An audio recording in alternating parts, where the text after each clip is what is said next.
This one is a victim, he's a nobody, but now God turns him and he becomes somebody. That's what we call testimony. He does that, and when it happens, you will not have any choice than to testify.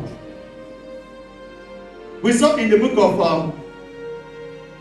Acts of Apostles chapter 28, if you look at from verses 1, you discover that Apostle Paul, after suffering, after the whole thing, from verses 1 to verse 7, after the whole trouble, he was passing through hell, passing through trouble, passing through confusion, and when he came out of it, he was feeling cold. And at the end of the day, the Bible said, when he came out, he gathered some sticks to make fire and feel warm, because he was coming out of the water.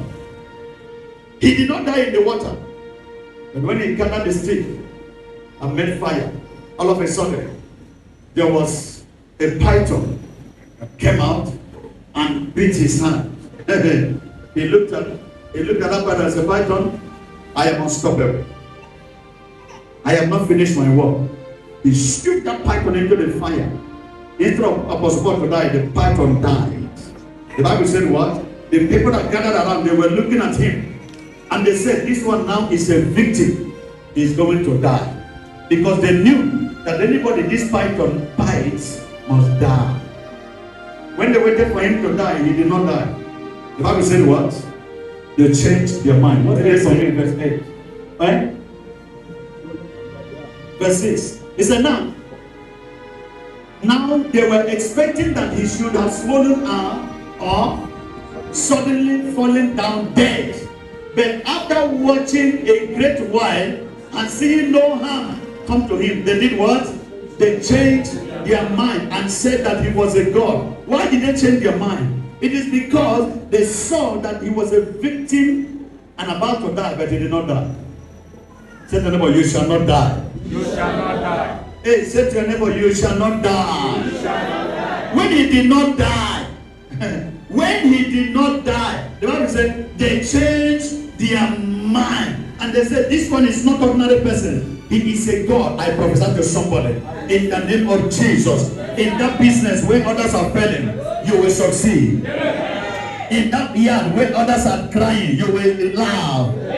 In that place where others are dying, you will live. In that place where others are crawling, you will fly. We are serving a mighty God. He's the God that cannot change. He's the mighty in battle. Listen to me. Listen. We are serving a great God. We are serving a great God. With him, all things are possible. All things are possible. All things are possible with him. So God knows how to turn it. He knows how to turn a victim into a victor.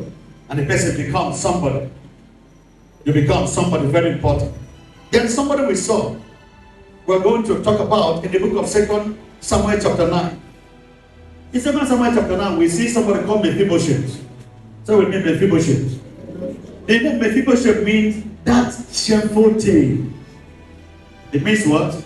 That shameful thing. You can imagine that. Somebody received a name, that shameful thing.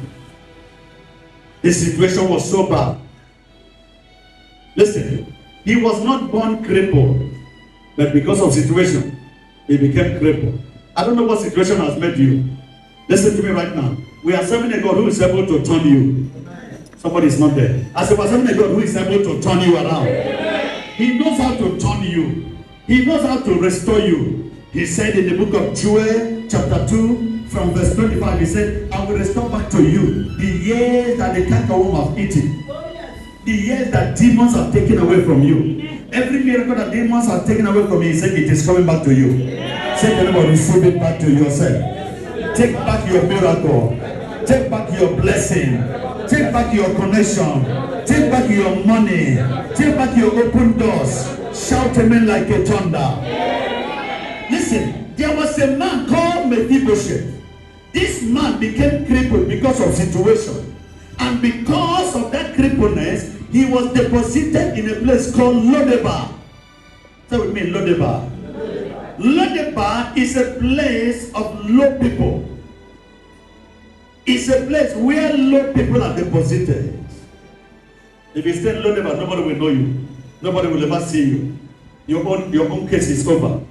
He was in Lodeba, in the house of the servant of his own father. The house of the servant. He was in Lodeba because situation had made him a nobody. He cannot do anything unless somebody helps him. He became a beggar. Listen to me. When you have been begging, God is about to make you a giver. Amen. Let me tell you something. Sometimes we beg, yes, but a time comes when God turns you from begging to a giver. You begin to give to others. I saw it in the book of Deuteronomy chapter 28. He said, if you look at from verses 1 to verse 12, he said, God said, I will turn you, I will make you the head and not the tail. And whatever you touch shall prosper. I'll make you the head. You will not be the tail anymore. You will not become a second class. You become the first class. You will be somebody very important. That is what God said. So this man called Mephibosheth, he was there as a nobody. As a nobody. But all of a sudden, something happened. Say to them about something is about to happen to you. Something great is about to happen to you. A transformation is about to come to you. A change is about to locate you. Money is about to locate you. Connection is about to locate you. One thing I know, you don't know how it will happen. You don't know how it's going to happen. Because if you know how, then your name becomes God. You don't know how because you are a human being. But God knows how. He knows how. God knows how it's going to happen. The Bible said what? There was somebody his father had. His father called Jonathan. His father Jonathan had somebody called David. And David became the king. When David became the king, because of what the father did, said to your neighbor, do something good. For the sake of your children. The father did something good to David. And when David became the king of Israel, all of a sudden something happened. David one day said, is there anybody left in the house of Saul? I want to help him. I want to help him for Jonathan's sake. I want to help that person. I want to help somebody. He never knew that there was somebody called Mephibosheth. All the sons of Saul were killed because of the atrocity of Saul. So David never knew that there was somebody. So he was asking a question. Is there anybody still left? I want to help somebody. I want to favor somebody. Can I talk to somebody? God is asking a question in the name of the Spirit. Is there anybody ready for that blessing? Is there anybody ready for my favor? Is there anybody ready for my help? Is there anybody ready for manifestation? I'm about to help you. I'm about to set you up. I'm about to bring you on high. If you are ready, shout amen like a thunder.